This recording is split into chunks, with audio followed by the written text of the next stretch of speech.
نحمده ونصلي على رسوله الكريم فاعوذ بالله من الشيطان الرجيم بسم الله الرحمن الرحيم اللهم صل على محمد وعلى آل محمد كما صليت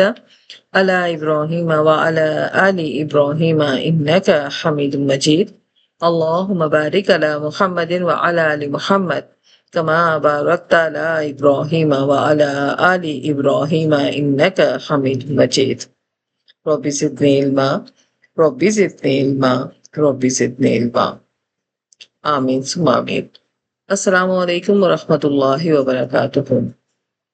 ڈے 11 11واں روزہ۔ ہم نے رمضان المبارک کے ابتدا میں یہ عہد کیا تھا کہ ہم روزانہ ایک حدیث مبارکہ کو پڑھیں گے، سمجھیں گے اور اسے یاد کرنے کی کوشش کریں گے۔ آج جس حدیث مبارکہ کو ہم پڑھ رہے ہیں وہ صحیح بخاری کی حدیث ہے، اور صحیح بخاری میں باب فضیلت الصوم کے بیان میں وہ حدیث ذکر کی گئی ہے، اور اس حدیث کا نمبر 1894 ہے۔ روزہ ایک ڈھال ہے اور خدا کا انعام ہے۔ آئیں اس حدیث کو تفصیل کے ساتھ پڑھتے ہیں اور جانتے ہیں کہ ہمارے پیارے نبی صلی اللہ علیہ وآلہ وسلم نے روزے کی فضیلت کے بارے میں کیا فرمایا ہے۔ ہمارے پاس یہ حدیث راویوں کی صورت میں آتی ہے، اور حدثنا عبداللہ ابن مسلمہ،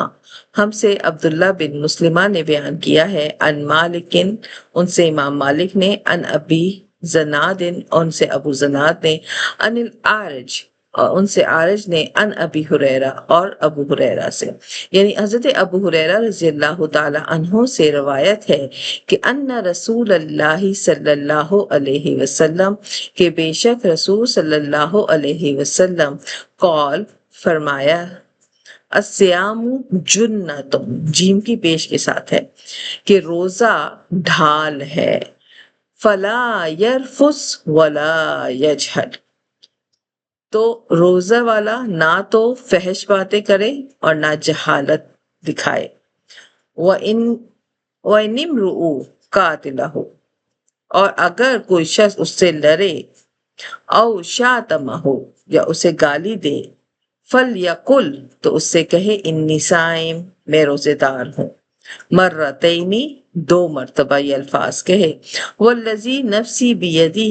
قسم ہے اس ذات کی جس کے ہاتھ میں میری جان ہے، لخلوف فم الصائم، روزے دار کی منہ کی بو، اطیبو عند اللہ تعالی، پسند ہے اللہ کے نزدیک، من ریح المسک، مشک کی خوشبو سے زیادہ، یترکو طعامہ وشرابہ وشہوتہ من اجلی، اللہ فرماتے ہیں کہ بندہ اپنے کھانا پینا، اپنی شہوت میرے لیے چھوڑتا ہے، اور الصیام لی، روزہ میرے لیے ہے، وانا اجزی بہ، اور میں اس کا بدلہ دوں گا، والحسنۃ بعشر امثالہا، اور اصل نیکی کے 10 گنا زیادہ بڑھا کے دوں گا۔ ایک بہت پیاری حدیث ہے، اور اس حدیث مبارکہ میں ہمیں اللہ رب العزت کی طرف سے یہ پیغام ملتا ہے کہ روزے دار جو ہے وہ اس کا روزہ اس کو گناہوں سے روکتا ہے۔ جھگڑا ہو رہا ہے، آپس میں گالم گلوچ ہے، تو روزے دار ایک ہی بات کہتا ہے کہ میں روزے سے ہوں، میں جھگڑا نہیں کر سکتا، میں روزے سے ہوں، میں گالی کا جواب نہیں دے سکتا۔ یوں گناہوں میں ملوث ہونے سے انسان رک جاتا ہے۔ اور اس کے ساتھ ساتھ اس حدیث مبارکہ میں یہ بات بھی ہمیں ملتی ہے کہ روزے دار کی منہ کی جو بدبو ہے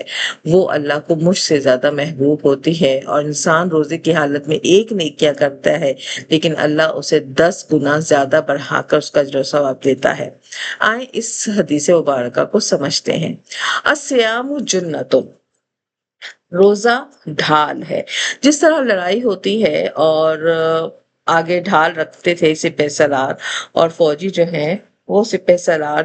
اپنے تیروں سے بچنے کے لیے اپنے آگے ایک ڈھال رکھتے تھے تاکہ وہ زخمی نہ ہو سکیں، تو بالکل ایسے ہی روزے دار کے لیے روزہ جو ہوتا ہے وہ ڈھال ہوتا ہے۔ اب کس چیز سے ڈھال ہے؟ گناہوں کے وار سے۔ اس کے سامنے گناہ آتے ہیں، اس کے سامنے کھانے کی چیزیں آتی ہیں، وہ اپنے آپ کو روک لیتا ہے کہ بھئی میں روزے سے ہوں۔ اس کے سامنے پینے کی چیزیں ہوتی ہیں لیکن وہ اپنے آپ کو روک لیتا ہے کہ میں روزے سے ہوں۔ اس کے سامنے بہت سارے اور مواقع آتے ہیں گناہوں کے، لیکن روزہ روزہ اسے وہ گناہ نہیں کرنے دیتا. تو روزہ ڈھال ہے، جنتن ڈھال ہے. تو اس پوری حدیث کو بے شک آپ نہ یاد کریں، لیکن الصیام جنہ اس کو آپ زبانی یاد کریں کہ ہمارے پیارے نبی پاک صلی اللہ علیہ وسلم نے روزے کو ڈھال فرمایا ہے کہ روزہ نہ صرف انسان کو گناہوں سے بچاتا ہے، جب انسان گناہوں سے بچتا ہے تو وہ جہنم سے بھی بچتا ہے، جہنم کی آگ سے بھی بچتا ہے، اور جہنم کی آگ جو ہے وہ انسان کے گناہوں کی وجہ سے اس کے حصے میں لکھی جاتی ہے. اب اس ڈھال کی حفاظت بھی ہمارے لیے کرنا بہت ضروری ہے کہ ہمیں جو روزہ ایک ڈھال ہے جس سے ہم اپنے آپ کو گناہوں سے بچا رہے ہیں، تو اس ڈھال کو ہم یوز کیسے کریں گے. تو وہ صرف کھانے پینے سے نہیں بچنا ہے، بلکہ ہمیں کوئی بھی فحش بات نہیں کرنی، گالم گلوچ نہیں کرنی، بد زبانی نہیں کرنی، غصہ آیا ہوا ہے سخت الفاظ نہیں بولنے، کسی کو ڈانٹنا نہیں ہے، کسی کے ساتھ ایسے سخت الفاظ نہیں استعمال کرنے جس کی وجہ سے اس کو دلی طور پر دکھ ہو. تو فحش باتیں بالکل نہیں کرنی، بےہودہ باتیں بالکل نہیں کرنی، تو ہی ہمارا روزہ ہمارے لیے بہترین ڈھال بن سکتا ہے. اس کے ساتھ ساتھ ہم نے جہالت نہیں دکھانی، یعنی دھکم دھکیل کرنا اور ایسے حرکتیں کرنا جس سے لگے ہی نہ کہ ہم کسی تہذیب یافتہ معاشرے میں رہتے ہیں، اور ہم دھوکہ دینا، غلط گائیڈ کرنا، غلط بیان کرنا، تو یہ سب چیزیں جہالت دکھاتی ہیں. تو روزہ کی حفاظت ہم ایسے کر سکتے ہیں کہ ہم نے نہ فحش باتیں کرنی ہے، نہ ہم نے جہالت دکھانی ہے. اور یہی نہیں، اگر کوئی لڑ رہا ہے اور آپس میں گالم گلوچ کرتے جس طرح عموماً ہوتا ہے پبلک پلیس پر، بس پوائنٹس پر اور دیگر موقعوں پر، آپس میں ذرا ذرا سی باتوں پر، پارکنگ پر لڑ پڑتے ہیں، گالم گلوچ دینے پڑ جاتے ہیں، تو ایسی صورت میں آپ نے آگے سے جواب نہیں دینا ہے، بلکہ ہمیں نبی پاک صلی اللہ علیہ وسلم کیا سکھا رہے ہیں کہ آپ کہیں کہ میں روزے دار ہوں، میں روزے دار ہوں، ورنہ میں تمہیں اس سے بہتر لڑ سکتا تھا، میں تمہیں اس سے بہتر جواب دے سکتا تھا. لیکن جب آگے سے جواب یہ ملے کہ میں روزے دار ہوں، تو لڑنے والا خود ہی پیچھے خاموش ہو جاتا ہے، گالی دینے والا خود ہی خاموش ہو جاتا ہے کہ بھئی میں یہ شخص مجھے کچھ کہہ نہیں رہا. تو ہمیں نبی پاک صلی اللہ علیہ وسلم نے اپنے غصے کو کنٹرول کرنے کا یہی طریقہ دکھایا ہے کہ روزے سے ہوں، روزے کی حالت میں نام تو میں لڑ سکتا ہوں اور نہ ہی میں کوئی بےہودہ بات کر سکتا ہوں، اور یہ جواب دینا ہی کافی ہو جائے گا. اور اللہ تعالیٰ کی قسم اٹھا کر جو ہے پھر آگے حدیث مبارکہ میں بیان آتا ہے کہ قسم ہے اس ذات کی جس کے ہاتھ میں میری جان ہے کہ اللہ کے نزدیک کستوری کی خوشبو سے بھی زیادہ پسندیدہ روزے دار کی منہ کی بو ہے. عموماً خالی معدہ ہونے کی وجہ سے منہ میں سے ایک عجیب سے بدبو آنے شروع ہو جاتی ہے روزے دار کے. تو اللہ تعالیٰ فرماتے ہیں کہ اس بو کو ہم دنیا والے آپ نہیں برداشت کرتے، لیکن اللہ تعالیٰ کو یہ محبوب اس لیے ہے کیونکہ بندہ اللہ کے لیے کھانے پینے کو چھوڑتا ہے، اس کا معدہ خالی ہوتا ہے، وہ اپنی ان تمام خواہشات کو جو اسے گناہوں کی طرف لے کے جاتی ہے ان کو چھوڑتا ہے کہ میں روزے سے ہوں. تو اس وجہ سے اللہ کو اس کے منہ کی بدبو بھی اچھی لگتی ہے، اور اللہ تعالیٰ فرماتے ہیں کہ میرے بندے نے یہ گناہ میرے لیے چھوڑے ہیں. اس نے کھانا اس کے سامنے موجود ہے لیکن یہ کھا نہیں رہا، پینا اس کے سامنے موجود ہے لیکن پی نہیں رہا، شہوت کر سکتا ہے لیکن یہ نہیں کر رہا، اپنے آپ کو روکے ہوئے بیٹھا ہے، میری اذان کا انتظار کر رہا ہے اور میرے لیے سب چیزیں چھوڑ رہا ہے، کھانا پینا شہوت ہر چیز وہ میرے لیے چھوڑ رہا ہے.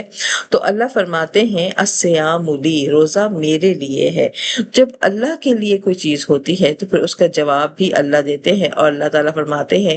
وَأَنَا أَجْزِي بِهِ، اور میں ہی اس کا بدلہ دوں گا. اور جب اللہ بدلہ دیتے ہیں، کیونکہ وہ تو بادشاہوں سے بڑے بادشاہ، وہ تو سخیوں سے بڑے سخی ہیں، تو جب بادشاہوں کا بادشاہ بدلہ دیتا ہے تو وہ گن کے نہیں دیتا، وہ بے پناہ دیتا ہے. اور یہاں پر 10 گنا بتایا گیا ہے، 10 گنا سے مراد خیر کثیر دینا،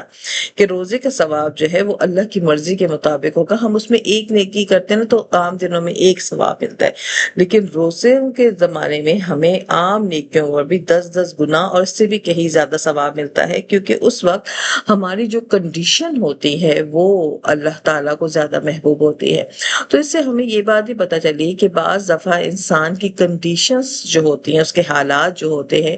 اس کی نیکیوں کے اجر ثواب میں زیادتی اور کمی کا باعث بنتے ہیں۔ تو نیکیوں کا ثواب 10 گنا ہو جانا بلکہ اس سے بھی زیادہ ہو جانا جو ہے یہ روزے کی حالت میں ہے، اور یہ اللہ کا وعدہ ہے۔ یہی وجہ ہے کہ رمضان میں سب سے زیادہ کوشش ہوتی ہے کہ ہم زیادہ سے زیادہ نیکیاں کریں، خیرات زیادہ دیں، زکاتیں زیادہ دیں۔ حالانکہ زکوٰۃ پورے سال میں دی جا سکتی ہے، زکوٰۃ پورے سال میں دیے جا سکتے ہیں، طعام المساکین پورے سال میں ہوتا ہے، لیکن رمضان کے دنوں میں زیادہ کرنے کا مقصد یہ ہوتا ہے کہ یہ عام دنوں میں ایک نیکی کے بدلے ایک نیکی ملتی ہے، لیکن رمضان میں 10 گنا بڑھ کر اس کا جواب ملتا ہے۔ تو سب سے پہلے اب ہم نے کیا کرنا ہے، ہم نے اپنی نیت کرنی ہے کہ ہم صرف روزہ اللہ کے لیے رکھ رہے ہیں، ہم کسی شو بازی کے لیے نہیں رکھ رہے، کسی مقابلے کے لیے نہیں رکھ رہے کہ فلاں نے اتنے رکھے تو میں بھی اتنے رکھوں گا۔ ہم نے اپنے نام کے ساتھ کوئی نیکی یا کوئی ٹیگ نہیں لگا رہے، اور جب نیت کرتے ہیں تو پھر ہمیں پرہیز کرنا ہے کھانے پینے اور شہوت سے، اور صرف ان سے پرہیز نہیں کرنا بلکہ ہمارا صبر اور اخلاق بھی پھر عمدہ ہونا ہے۔